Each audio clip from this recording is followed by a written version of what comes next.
call me black. BLACK.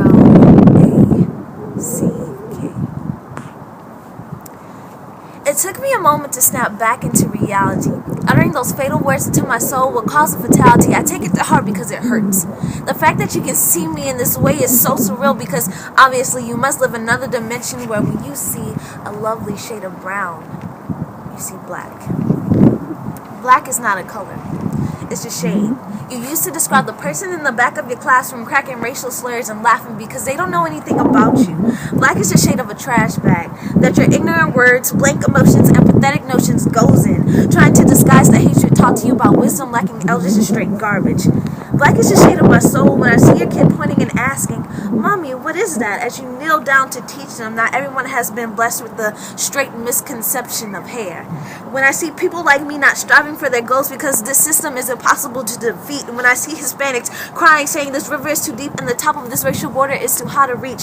When I hold my Cuban boyfriend's hands in public and he gets ugly sneers of if he was less of a man when I can't say certain words in English like you can.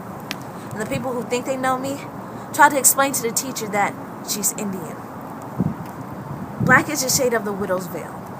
The shade of loss and no gain, the shade of the pain of the murdered girl in the storm drain, the shade that bleeds through this paper, the shade of the gun that killed the boy chasing paper who wanted to pay for his mother's abortions and killed the man who raped her, the shade of the hooker's heels, selling her body at any kind of deal, the shade of the rotten teeth of the man on drugs, the shade of his fingernail as he flicked the bud, the shade of his heart as he drugged the body of his wife outside, the shade of his wife's eyes as she cried at a lost marriage, the shade of her brain as it was beaten in, as she could realize that she could have kept her affairs inside, the shade of her blouse that got torn away as she put her hands to pray, the shade of that long black carriage that carried her to her grave. Black is the shade of a newborn's womb of a grave.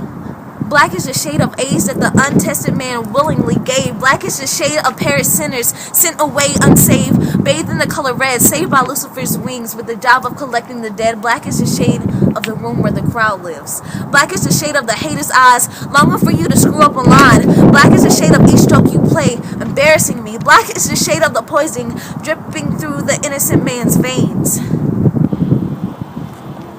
I'm brown.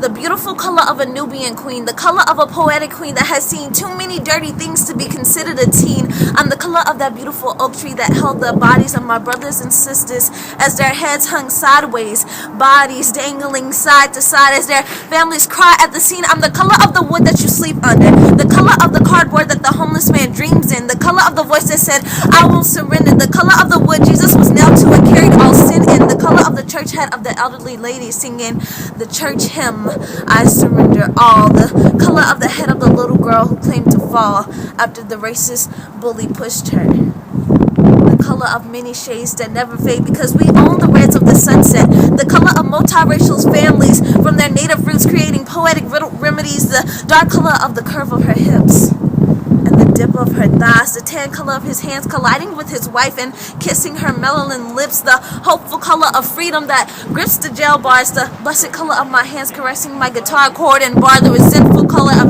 shadowed love and broken promises, the uprising color of forgiveness and remembrance, the denominated color, the come what may color, the variety pack of sexy color, the ooh brother come my way color, the fight color, the cry color, the dry them tears and fight colors, the I'm taking all your time color, the it don't matter because I put strong meanings behind these vicious rhymes color, the Moni and Mojo color, the can I hold your hand color, and I'm proud to call you my man color, the racist color. That word has pushed me to write this poem, so with it I give it its gratitude. But to all the people who think I'm racist, I can go without your attitude. You see, I realized when I put on these blazers, you can see the difference between my leg and my shoe. And the motions that you just experienced is what people where I come from go through. Yezo, Mississippi chose to label Monisha Freeman as an African-American black female. Never mind the fact that my mom is classified as a Native American and we have different dialect. You see, I'm not the color of this mic. And until the people realize the different shades that this brown beauty comes in, the world will never be right. I will never be a shade. I'm a color. So next time you see a beautiful brown person, Leave your black thoughts behind and